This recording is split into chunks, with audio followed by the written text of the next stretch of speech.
sua Bíblia comigo em Salmos 42, verso 1.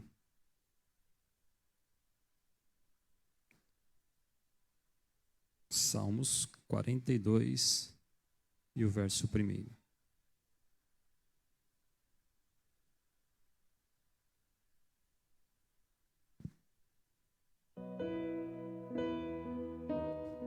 Vamos ler até o verso 11. Amém? Diz assim a palavra de Deus: Como o servo brama pelas correntes das águas, assim suspira a minha alma por ti, ó Deus. A minha alma tem sede de Deus, do Deus vivo. Quando entrarei e me apresentarei ante a face de Deus, as minhas lágrimas servem-me de mantimento de dia e de noite, porquanto me dizem constantemente: onde está o seu Deus? Quando me lembro disto, dentro de mim derramo a minha alma, pois eu havia ido com a multidão, fui com eles à casa de Deus, com voz de alegria e louvor, com a multidão que festejava. Porque estás abatida, ó minha alma, e por que te perturbas em mim? Espera em Deus, pois ainda o louvarei na salvação da sua presença.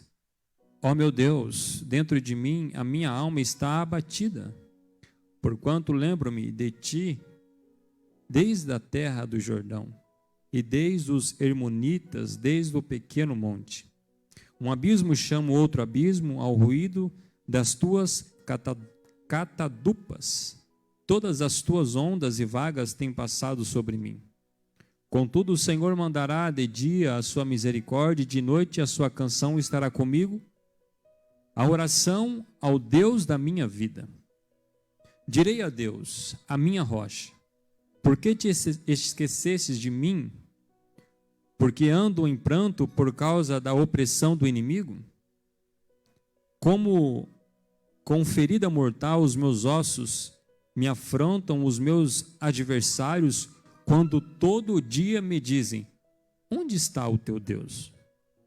Por que te abates, ó minha alma, e por que te perturbas dentro de mim? Espera em Deus, pois ainda o louvarei. Ele é a salvação da minha face e o meu Deus. Amém? Pode se assentar, meus irmãos, em nome de Jesus.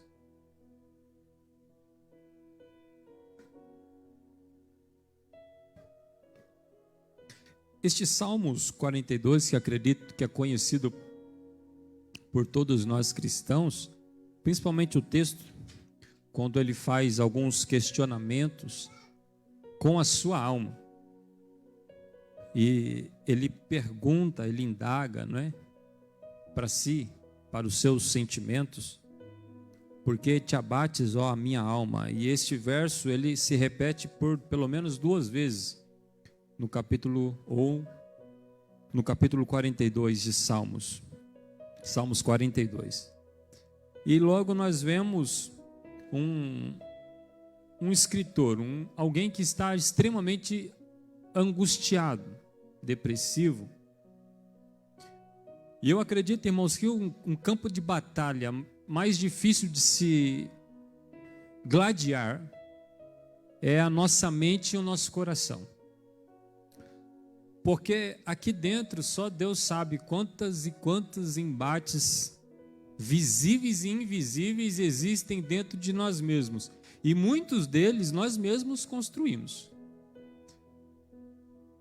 Devido às circunstâncias da vida, devido aos problemas, devido à construção da família, devido ao problema no relacionamento, devido ao problema no trabalho, devido a tantas coisas que nós vamos fazendo do nosso coração um cesto de lixo. O problema é que nós não descartamos, nós não lançamos fora. A gente vai acumulando e de repente nós estamos azedos. E a gente não tem condição nem de conversar com alguém, porque a boca fala daquilo que o coração está cheio. De repente a gente passa a azedar todo mundo, porque nós mesmos estamos azedos. Esse é o problema. Só fere quem é ferido. Uma pessoa que consegue ferir todo mundo é porque ela carrega consigo, possivelmente, grandes traumas e dificuldades que ela trouxe consigo no decorrer da vida.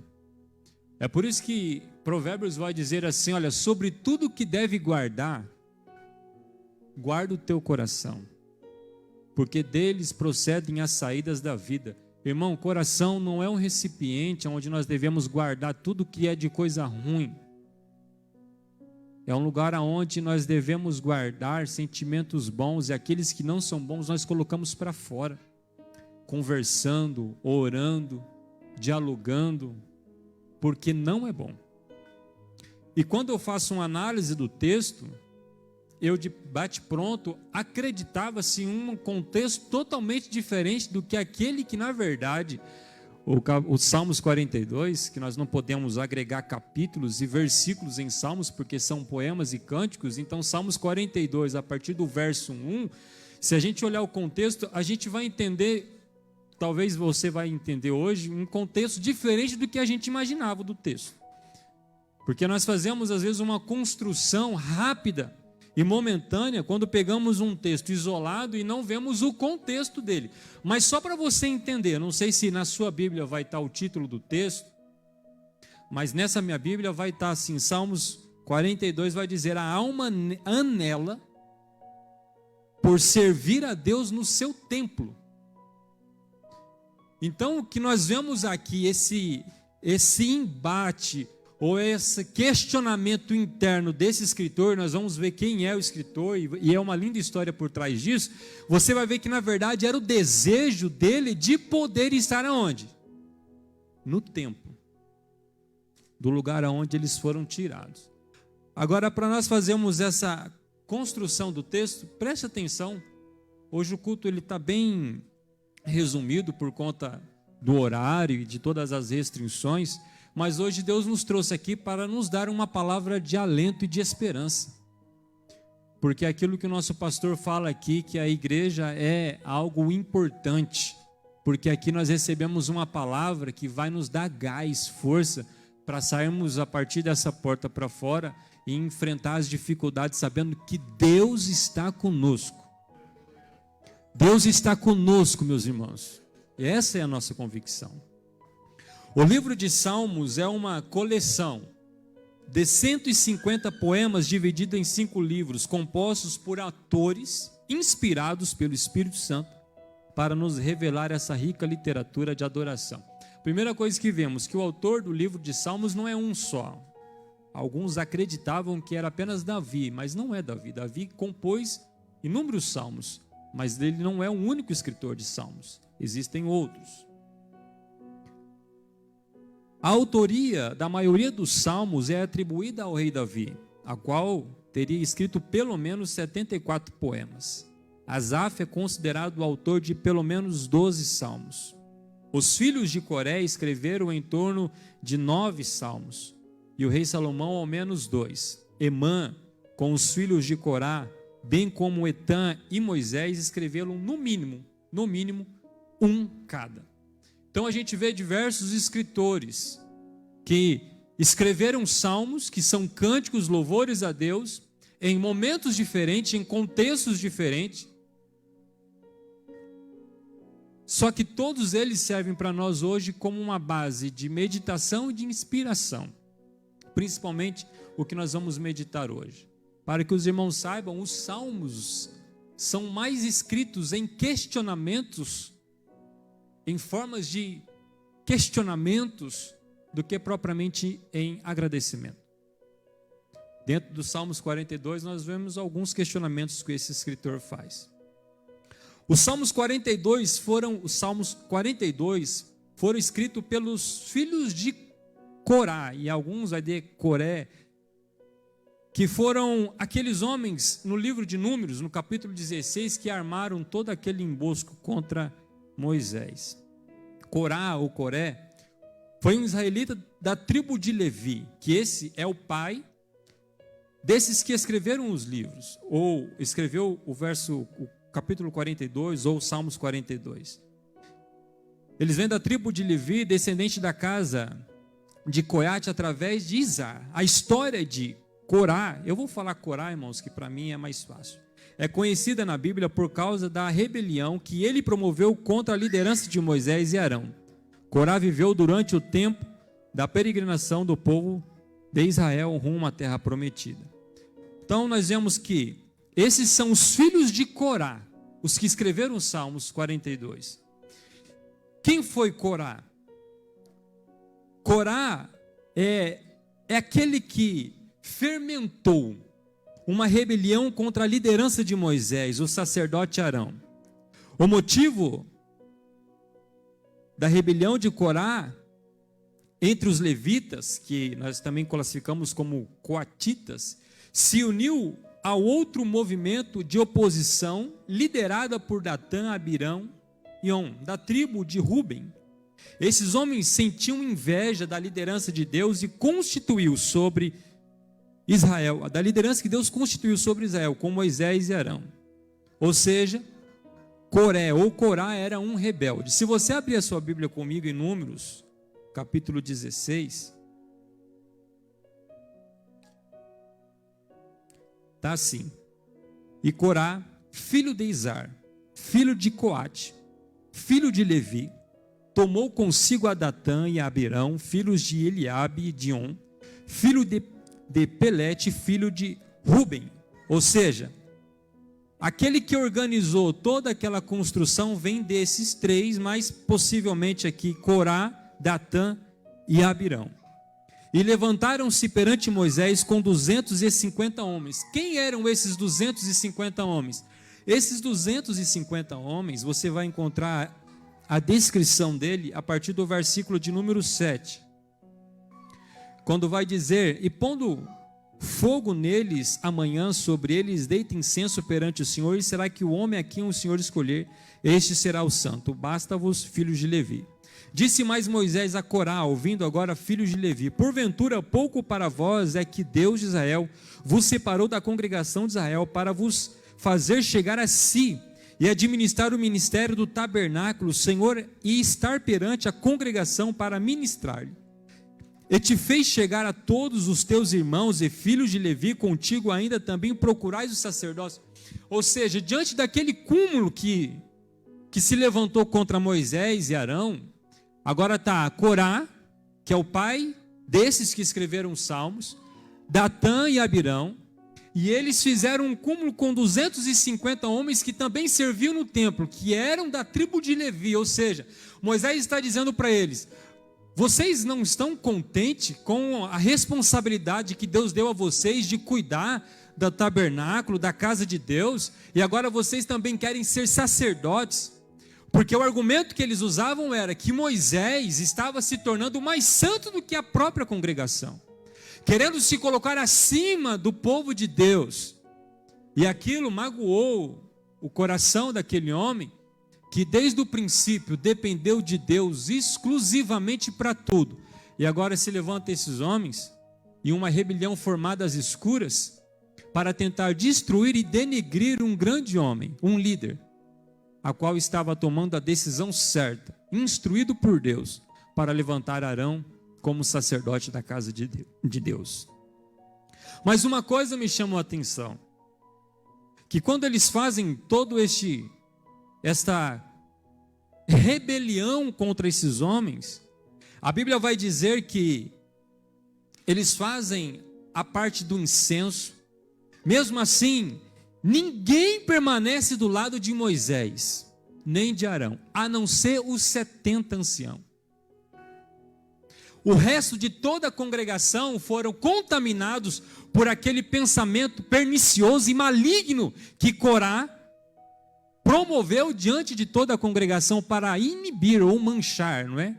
A palavra ideal, contra Moisés e contra Arão. Ao ponto de que Moisés entende que agora a única maneira de trazer o povo ao caminho é que Deus tomasse uma providência, porque com suas palavras não estava sendo o suficiente. E a Bíblia diz que desce um juízo sobre a família de Corá, Datã e Abirão. Todos os seus utensílios, tudo aquilo que eles tinham como posse, a Bíblia diz que a terra se abriu e eles foram engolidos vivos, porque levantaram uma rebeldia contra um líder, contra aquele que estava fazendo a obra de Deus. E a Bíblia diz que a terra os engoliu vivos. Imagine como que foi, né, a situação naquele momento. O juízo de Deus desceu sobre a casa de Corá, e segundo a Bíblia, Deus teve misericórdia ainda de seus filhos. Números, capítulo 26, versículo 8 e 11, porque a sensação que temos, quando a Bíblia fala sobre a sua família, sua casa e seus utensílios, tudo for engolido, parece que acabou a genealogia, acabou os filhos, acabou tudo, mas não. Deus ainda teve misericórdia. Números capítulo 26, verso 8 ao 11 diz: E os filhos de Eliabe, Nemuel e Datã e Abirão, estes, Datã e Abirão, foram os que? Foram os do conselho da congregação, que contenderam contra Moisés e contra Arão, no grupo de Coré. Ou seja, quem era o cabeça? Coré. Quando rebelaram contra, aqui está, contra o Senhor. Porque se eles achavam que eles estavam se levantando contra Moisés, eles estavam se levantando contra o Deus de Moisés. Porque quem coloca líderes é Deus. Quem levanta pastores é Deus. A Bíblia diz que é Deus que dá pastores às ovelhas. É o nosso Deus que levanta. E a terra abriu a sua boca e os tragou com Coré. Quando morreu aquele grupo, e além da terra tragar eles, as suas famílias, os seus utensílios, a Bíblia diz que veio um fogo e consumiu os 250 homens, a quais serviam de divergência. Mas a Bíblia vai dizer: mas os filhos de Coré não morreram. Deus deu aos filhos dele a condição de serem diferentes do que seus pais foram. E agora os filhos de Coré não são homens rebeldes que se rebeliam contra uma liderança, mas eles são músicos e servem na casa de Deus. Porque Deus está dizendo: eu vou dar a vocês a oportunidade de fazerem diferente do que os seus pais fizeram. Deus sempre nos dá a oportunidade de fazermos diferente. Não é porque o meu pai fez isso ou fez aquilo que eu tenho por obrigação ser igual a ele, porque se isso fosse a ordem natural da vida, os irmãos podem ter certeza que eu não estaria aqui pregando a palavra de Deus, casado com a minha esposa, eu estaria em um outro lugar dessa vida, fazendo só Deus sabe o quê. Mas eu escolhi servir a Deus. Eu escolhi aproveitar a oportunidade que Deus me deu e tentar ser uma pessoa melhor em Jesus, porque em Jesus somos novas criaturas. As coisas velhas se passaram e tudo se fez novo na nossa vida. A Bíblia vai dizer nas Lamentações de Jeremias, no capítulo 3, que as misericórdias do Senhor são a causa de nós não sermos consumidos. A expressão consumir ali é acabar, literalmente tirar de cena.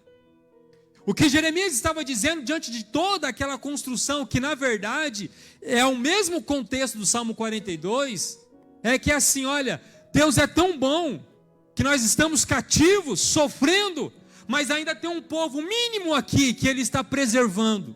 Não foi consumido, não foi totalmente destruído. E Deus pode fazer desta minoria uma grande nação novamente. Essa é a misericórdia de Deus, irmãos.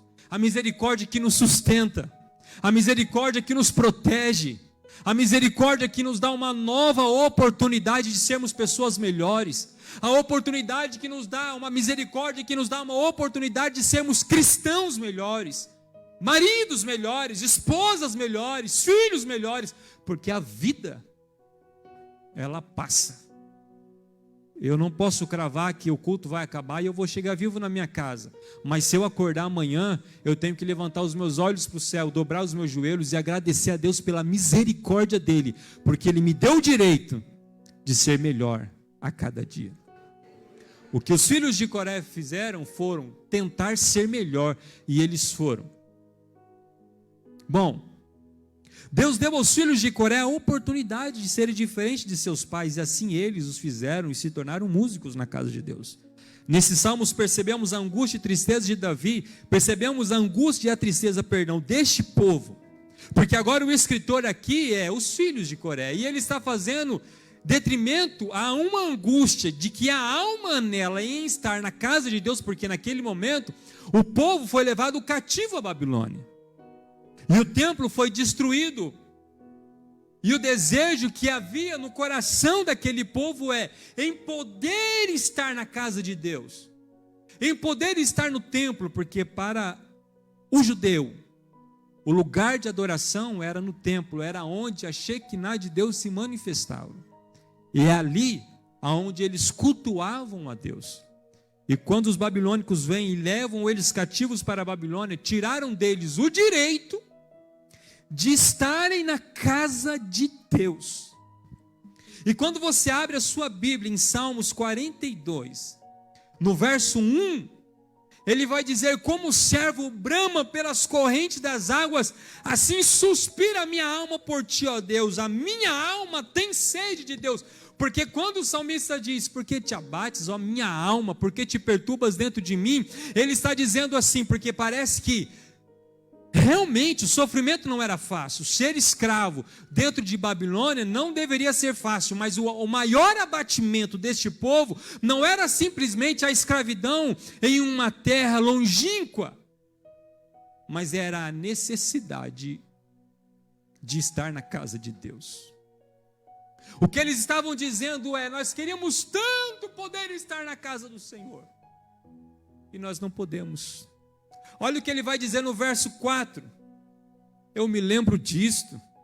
Dentro de mim derrama minha alma. Ou seja, ele chora, ele lamenta, pois havia ido com a multidão. E ele se lembra quando eles iam com a multidão tocando hinos de louvores a Deus, com voz de alegria, com cânticos, em louvores, e eles festejavam na casa de Deus. Irmãos, nós estamos vivendo momentos difíceis, complicados. Está aí se levantando uma nova oposição, porque agora recebemos o direito de permanecermos com os cultos abertos, porque entendem que isso é uma necessidade, é algo que ajuda na condição espiritual, na condição emocional da população, porque isso é essencial. Mas existe uma nova força que está se levantando para barrar os cultos religiosos. Irmãos, só Deus sabe.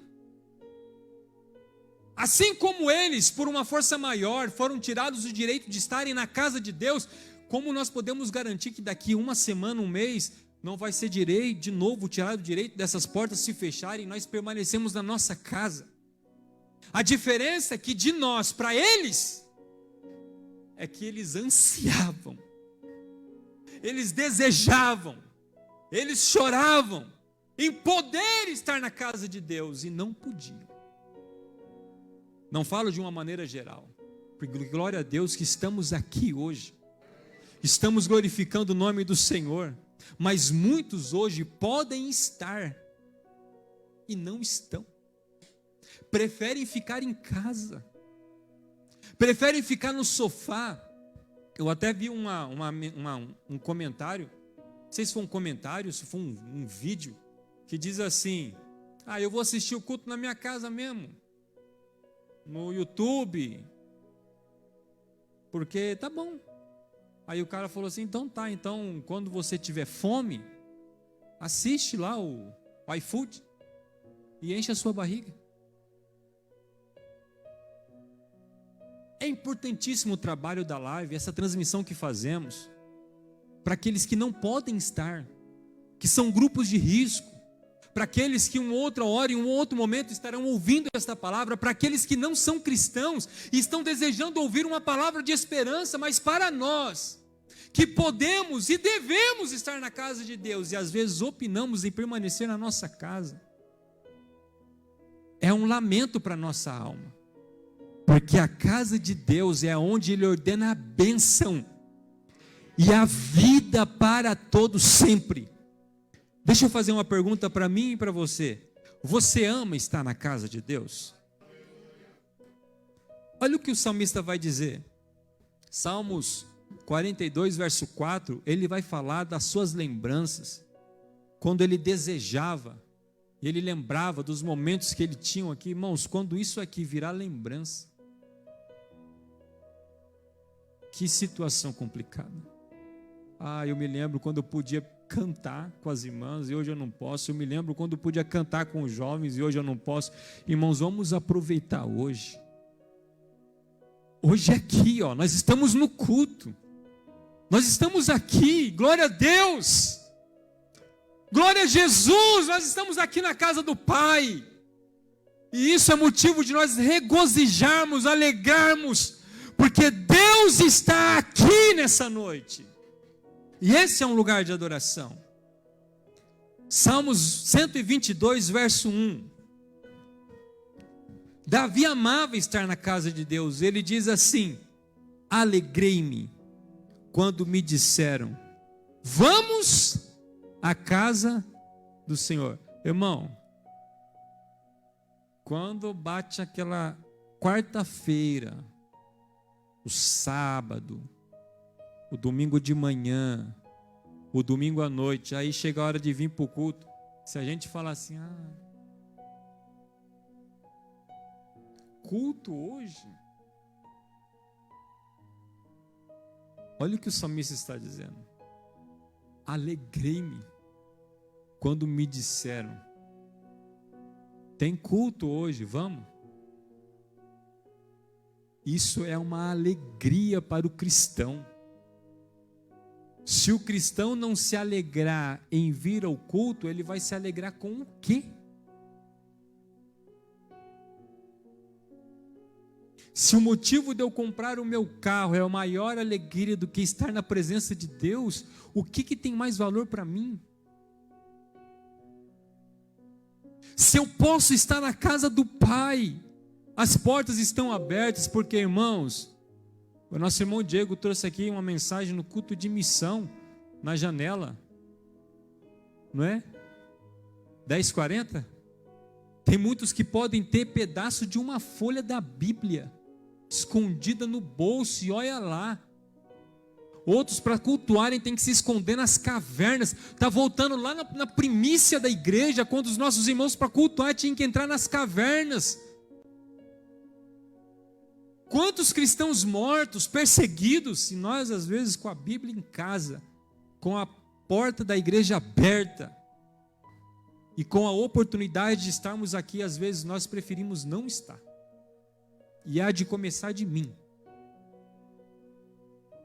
Vamos aproveitar, porque sabe qual é o dia que infelizmente essa igreja vai estar cheia, ou alguma outra igreja, não desse povo, porque nós aqui vamos subir, mas um dia que infelizmente a igreja se encherão de repente, é quando a igreja não estiver mais aqui. Só que aí não haverá mais tempo.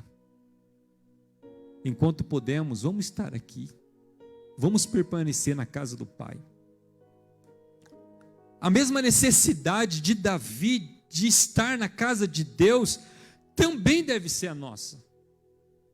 O que levou Davi a entrar, ou o que levou esse escritor a entrar, os filhos de Corá, em depressão, em conversar com a sua alma, foi a ausência do templo. Irmão, esse negócio do desegrejado dizer que não precisa estar no templo porque eu sou um templo, isso aí é conversa do diabo.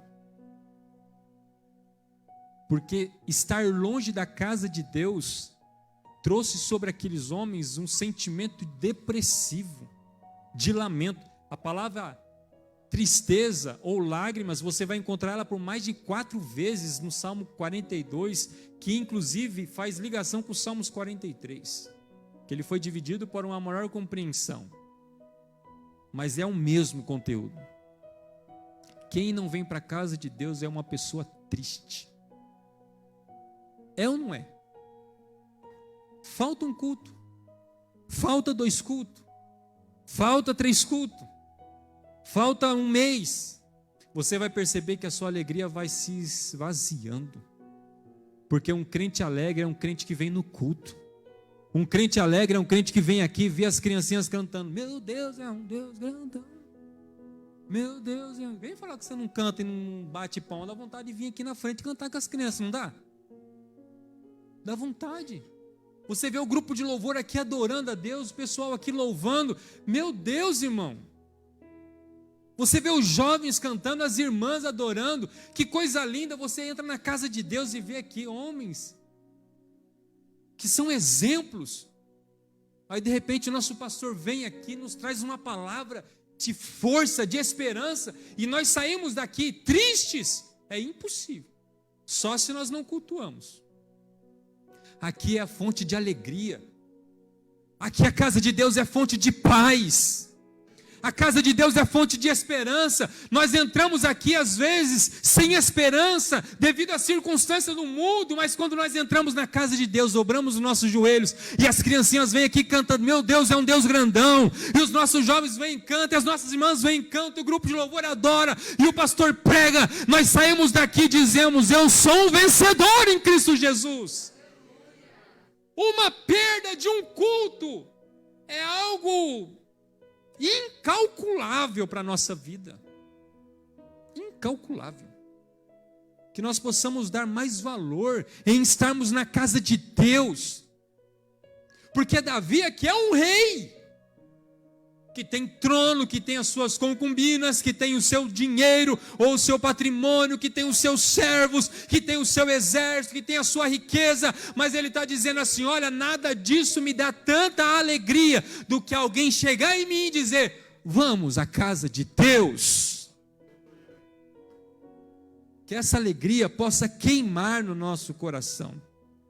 A distância da casa de Deus nos traz tristeza, nos traz lamento. E muitos entram na depressão, porque justamente se afastou da fonte, que é Deus. Congregar é muito importante. Por que devemos estar na casa de Deus? Salmos 27, verso 4, vai dizer assim, uma coisa é pedir ao Senhor e a procuro, que eu possa viver na casa do Senhor todos os dias da minha vida, para contemplar a bondade do Senhor e buscar sua orientação no seu tempo. O que ele está dizendo aqui? Olha, eu vou procurar viver todos os dias na casa do Senhor. Primeiro, essa atitude de quem quer, Deus ou minha? Se o presbítero Alex não vir no culto adorar a Deus, Deus vai ficar bicudo, triste? Será que Deus vai falar, Alex não veio hoje? Irmãos, Deus é Deus. Ele que me deu o privilégio de adorá-lo. Mas se eu não adorar Ele, Ele continua sendo Deus. Quem tem que procurar estar aqui e granjear essa necessidade sou eu. Eu que procuro estar na casa de Deus. Para quê? Irmãos, aqui nós contemplamos a bondade de Deus, sim ou não? Vem falar que aqui nós não vemos o alcoólatra sendo salvo, o ladrão sendo restaurado, mudando de vida, o drogado, a prostituta. Aqui é a casa de transformação de vida. Aqui eu contemplo a bondade de Deus em todos os cantos desta casa. E segunda coisa, aqui eu recebo orientação. Quantas vezes nós entramos aqui perdidos, mas a palavra vem e norteia a nossa vida, é ou não é? E a Bíblia vai dizer em Salmos 119, verso 105, lâmpada para os meus pés é a tua, e luz para o meu, anda na escuridão para você ver, se você não leva cada trupicão. Já trupicou, irmão? Já? Eu acho que já, todos trupicaram. E tem hora que a gente trupica feio, né? Mas andar na escuridão é isso, você não sabe para onde vai, você não sabe o que você está batendo, você não sabe que direção você está indo. Mas quando a gente vem para a casa de Deus, a palavra é a luz, que direciona a nossa vida, e a gente toma as melhores escolhas, e as melhores decisões. Irmãos, eu estou encerrando. Quantas vezes eu mudei a minha escolha por conta de uma palavra que eu ouvi no domingo à noite, ou numa quarta-feira no culto de ensino? Quantas opiniões foi mudada? Aí muitos vão dizer assim, para que estar na casa de Deus? viva com a sua própria opinião, caminhe pelo seu próprio caminho, mas a Bíblia vai dizer que o caminho do homem, o final dele é destruição e morte. Enganoso é o coração do homem mais que todas as coisas, irmão, nem nós nos conhecemos, mas a palavra de Deus é a bússola, que aponta a direção certa, a hora certa e o caminho certo. Quando nós estamos na casa de Deus, nós somos direcionados por esta palavra. Quero fazer um rápido resumo. Na casa do Pai, na casa de Deus, tem a proteção, tem provisão, tem comunhão, tem perdão, tem restauração, tem libertação, tem salvação. Quantos aqui amam estar na casa de Deus? Irmãos, que possamos continuar caminhando e buscando estar aqui nesta fonte que jorra sem parar. Porque se nós sairmos da casa de Deus, nós estaremos como estes, lamentando com a nossa alma. Mas o lamento deles era a necessidade de estar na casa de Deus e não podiam. Que hoje nós possamos valorizar este privilégio dado por Deus de poder cultuar e glorificar o teu nome. Vamos fazer uma oração, meus irmãos? Fiquem em pé em nome de Jesus. Quantos precisam de oração? Eu e a minha casa vamos orar para que o nosso Deus continue nos guardando, nos protegendo e que as suas mãos continuem estendidas sobre as nossas vidas, porque Ele continua fiel. Amém?